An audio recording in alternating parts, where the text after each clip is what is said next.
DTT kepanjangan dari Discrete Trial Training yang merupakan bagian dari ABA, sehingga DTT ini memiliki pengertian yaitu sebuah metode yang membagi kemampuan menjadi langkah-langkah kecil dan diajarkan kepada anak autis step by step dalam satu waktu hingga anak autis ini menguasai kemampuan tersebut.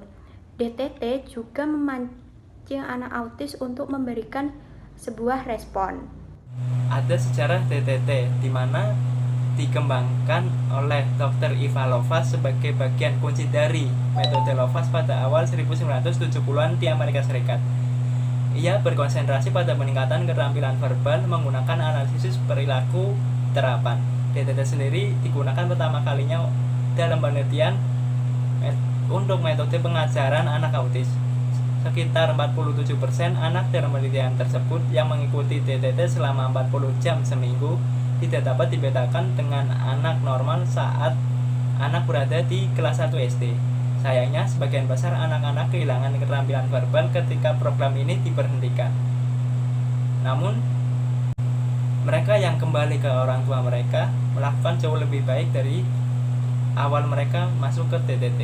Ia mengusulkan beberapa cara untuk meningkatkan hasil seperti memulai intervensi dari masa anak-anak kemudian lanjut di masa remaja yang melibatkan orang tua dalam intervensi tersebut dan mengimplementasikan intervensi di rumah keluarga daripada di lembaga tersebut. Lovaas menggambarkan 9 dari 19 anak yang dirawat secara intensif bisa dikatakan meningkat dari sebelumnya. Nah, hasil dari ini bisa dirasakan sampai sekarang, yaitu metode DTT yang paling banyak diadakan dalam penelitian sebagai intervensi anak autis dan telah digunakan puluhan tahun dan terbukti sebagai treatment yang efektif untuk menangani anak autis. Selanjutnya yaitu adalah prinsip dasar. Nah, di sini prinsip dasarnya itu ada 5. Yang pertama, memecah keterampilan menjadi kecil. Nah, maksudnya itu memecah materi yang akan diajarnya itu menjadi bagian-bagian kecil. Lalu yang kedua adalah melatih keterampilan dasar sampai dikuasai benar. Maksudnya, dalam DTT itu kan terdapat langkah-langkah untuk mengajarkan materinya tersebut. Nah, jadi dalam setiap langkah pembelajarannya itu harus dilakukan dalam satu waktu sampai si anak benar-benar menguasai materinya. Lalu yang ketiga, anak mempraktekkan secara berulang-ulang pada periode tertentu. Maksudnya di sini dalam DTT kan terdapat langkah-langkah. Nah, jika anak pada satu periode tertentu dalam langkah pembelajaran tersebut belum bisa menguasai dengan benar, maka anak perlu mempraktekkan yang belum dikuasainya tadi secara berulang-ulang sampai pokoknya si anaknya itu bisa.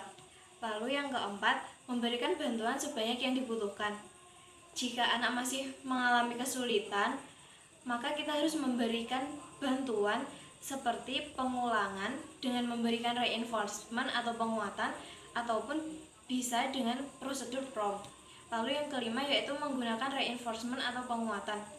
Karena melalui pemberian penguatan, maka siswa akan terdorong untuk memberikan respon setiap kali muncul stimulus dari guru. Lalu selain itu, penguatan di sini itu bisa juga diartikan sebagai suatu bentuk penghargaan. Nah, penghargaannya itu nggak harus secara materi, tapi bisa juga dalam bentuk kata-kata, senyuman, anggukan, atau sentuhan. Dengan penguatannya ini, diharapkan siswa atau anaknya itu akan merasa berbesar hati sehingga dapat meningkatkan partisipasinya dalam setiap proses pembelajaran. Langkah yang pertama yaitu adalah instruksi atau stimulus discrimination. Stimulus discrimination adalah stimulus atau instruksi dari lingkungan yang memberikan sinyal kepada perilaku yang berhubungan dengan reinforcement. Instruksi ini harus sederhana, padat, dan jelas. Setelah anak paham dan memiliki level bahasa yang cukup, instruksi di atas pelan-pelan akan dibuat lebih alami. Bersamaan dengan instruksi, tidak ada perintah lain seperti duduk tenang, tangan yang manis, lihat saya, atau sebut nama anak sebelum instruksi. Dalam memberikan instruksi, pernyataan harus spesifik. Satu langkah pada waktu itu meskipun anak tidak respon. Instruksi jangan diulang-ulang. Yang kedua adalah respon. Respon dalam bentuk behavior sebagai respon dari instruksi. Bentuk dari responnya adalah bisa benar atau bisa tidak benar. Ketika anak memberikan respon, kita harus menilai kualitas responnya bagaimana. Kontak mata, atensi ke terapis, dan usaha sang anak. Berikan waktu 3 detik ke responnya. Pemberian respon harus konsisten. Yang ketiga yaitu feedback atau reinforcement. Feedback adalah konsekuensi yang mengikuti respon sang anak. Feedback memberikan tanda ke anak bahwa responnya benar atau tidak benar. Respon harus konsisten dalam setiap terapis. Reinforcement diberikan untuk meningkatkan kemungkinan biofire akan terjadi di masa depan. Ada 3 jenis feedback. Yang pertama itu benar dengan atensi yang baik dari sang anak, atau kontak mata, atensi, dan usaha keras. Berikan reinforcement yang terbaik. Yang kedua yaitu benar dengan atensi yang kurang baik dari sang anak. Yang ketiga, tidak ada respon, atau ulangi instruksi dengan prompt. Prompt ini adalah petunjuk dari terapis untuk memberikan jawaban yang benar. Prompt ini sangat berguna untuk di awal pembelajaran atau di awal belajar untuk mengurangi frustasi, meningkatkan motivasi dan kecepatan belajar. Yang harus diperhatikan dari prompt ini adalah harus dikurangi secara perlahan sebelum anak tergantung dengan prompt. Terkadang terapis tidak sadar memberikan prompt kepada anak. Misalnya dengan lirikan mata, perubahan intonasi, dan kecepatan bicara yang merujuk ke jawaban yang benar. Dan prosedur pemberian prompt ini disebut dengan errorless learning. Dilakukan dengan tujuan mengurangi frustasi sang anak dengan meningkatkan motivasi. Errorless learning mengikuti prinsip most to learn prompt atau MTL. Prompt dari errorless learning pelan-pelan dihilangkan sehingga anak bisa menjawab sendiri atau prompt finding. Yang pertama, discrete trial training ini walaupun terstruktur dan formal, namun dilakukan berdasarkan urutan perilaku ilmiah. Kemudian yang kedua, dilakukan dengan awal dan akhir yang jelas.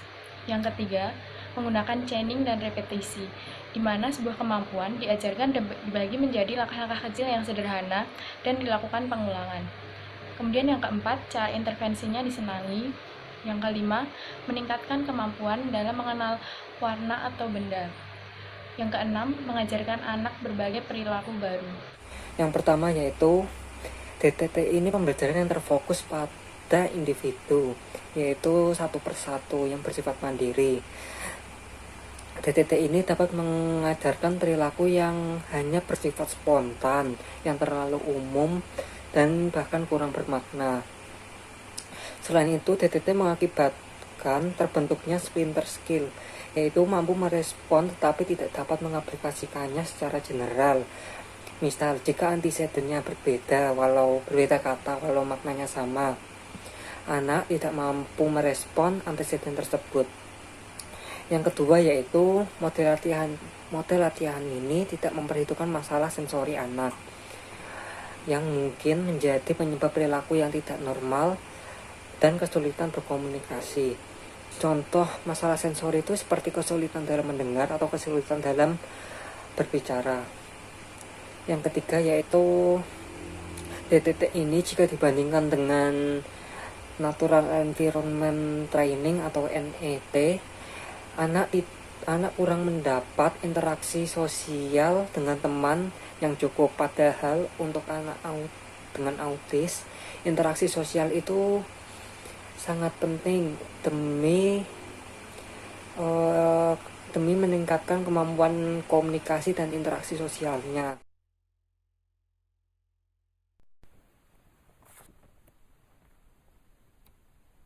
Point to the dog. Very good, that is the dog.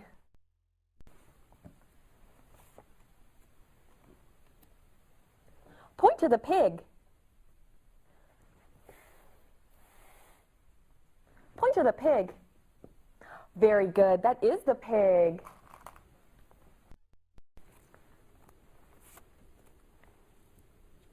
Point to the cow. Awesome, that is the cow. Untuk alat bantunya sendiri, teman-teman bisa menggunakan beberapa alat bantu yang tersedia di rumah ataupun di sekolah, seperti flashcard ataupun Lego. Nah, jadi kesimpulannya teman-teman, DTT ataupun Discrete Trial Training adalah suatu metode yang digunakan oleh terapis untuk mengajarkan suatu kegiatan kepada anak autis dengan membaginya ke beberapa langkah-langkah kecil dalam satu waktu sehingga anak autis mudah paham. Nah, jangan lupa juga untuk menggunakan imbalan dan penguatan kepada anak autis seperti kata-kata, kalimat, penguatan berupa ekspresi ataupun benda.